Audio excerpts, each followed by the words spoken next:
We as audio engineers have a lot of terms that kind of get thrown around the place, and bus compression was one of those things that I always kind of got told was like this secret key to unlocking powerful mixes, and I never really understood how. I understood what, I knew what bus compression was, like I could define it, but it's how I could actually use it that really confused me. And I want to show you a couple of different ways that you can approach bus compression on drums in particular, and it's when you take those two methods and combine them that the real source kind of comes out. So let's check out this track without any bus compression on the drums at all, and then I'm going to bring both of them in.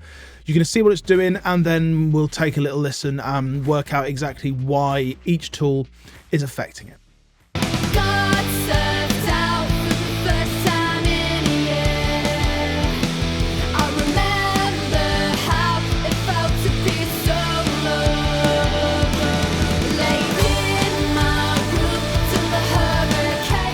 Now, when you listen to the one with the bus compression applied, it automatically sounds a bit bright and it sounds a bit crushed. But this is that weird phenomenon, isn't it? When you hear A against B, then you hear all the kind of extreme parts of B and it sounds completely different. But when you listen to it in the context of this is just the way the drums sound, it instantly kind of springs out and just becomes a little bit better. So I want to show you the two plugins that I'm using here and exactly why I'm using each one, what job each one is contributing. So let's just go to my drums for a moment then. You'll see a load of plugins like grayed out here. I tend to audition different plugins for different jobs, but what I'm really using here, I've got the Camel Strip. This is from Safari Pedals, and then I've got the FG Gray. Now the FG Gray is really dealing with my transient stuff. So this is dealing with just bringing the overall level of the kick and snare when they're too loud, just bringing them down. And then this one is, well, this is adding a load of brightness, and really I've got two plugins here attacking the sound from a different direction. The FG Gray is coming from the top and the Camel Strip is coming from the bottom. If I just solo these drums for a moment, let's take the FG Gray off. Let's just forget about that one for a moment. In fact, there we go, it's gone. Let's take a look at this, because I've got this on the Fairchild type setting and I'm going pretty heavy with this, but to me, this isn't about bringing down transients. This is about giving it some life. Fairchild plugins in general add some brightness and they add some overall kind of character. If I just switch this out and then switch it in again, you're going to hear exactly what it's doing. So with it off first.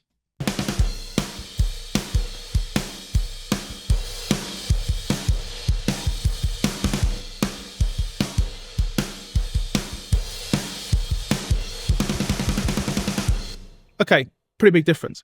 The other thing to say about this is I'm not really driving the input too much, just a smidge, but I'm going 100% wide on this. So I'm adding some stereo width to this as well, which is great. And to me, compression and width, they're not really linked, but they're kind of both tools that we use to achieve the same purpose. We're trying to add some overall kind of vibe to it, right? Aiming to add some kind of character. And to me, width is about character. It's about, here's my drums, they're loud and proud and they're wide. And the Fairchild is just adding some real brightness, some real character and some real, it's not smash. This is the thing. If I bring this all the way down, so what we're at the moment, 58%, let's bring this all the way down first, then we'll gradually bring it up. And just to hear that it just adds a dimension. I think that's what it is.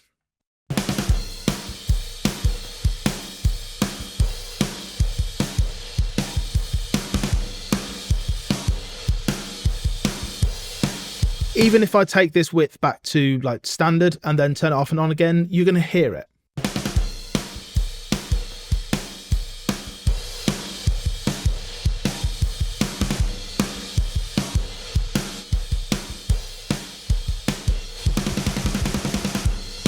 So that one is not really doing anything to the transients. It's affecting really everything but the transients. It's bringing up all the lower level stuff and it's taking the drum bus and just going, here's the low stuff, here's the cymbals, let's have a bit more of it. And that's really what drum bus compression is about in my book.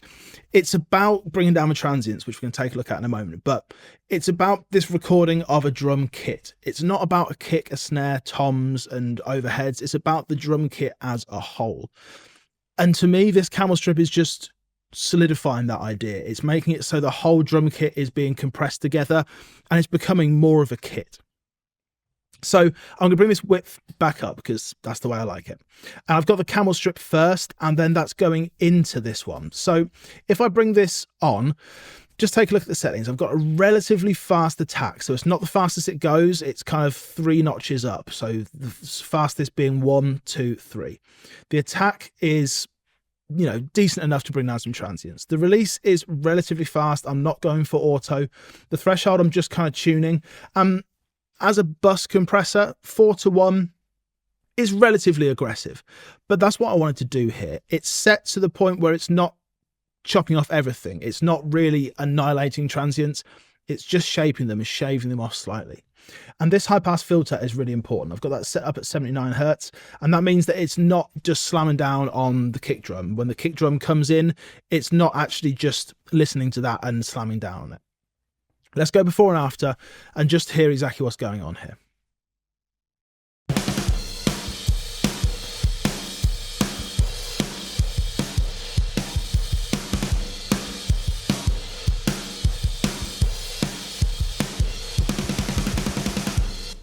It's doing something completely different than the camel strip, but it's in the same family.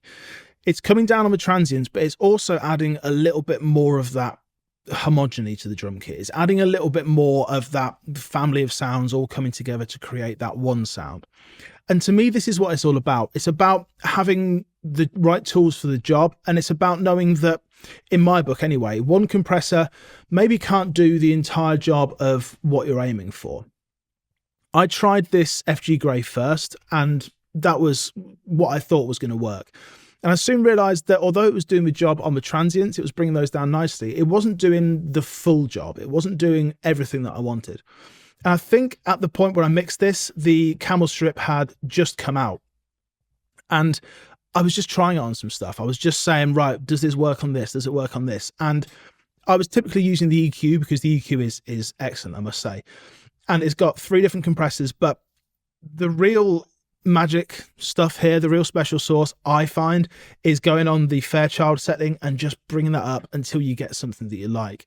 And to me, it was around there, around at 58, just bringing it up so that it's affecting the sound enough, but not kind of destroying it.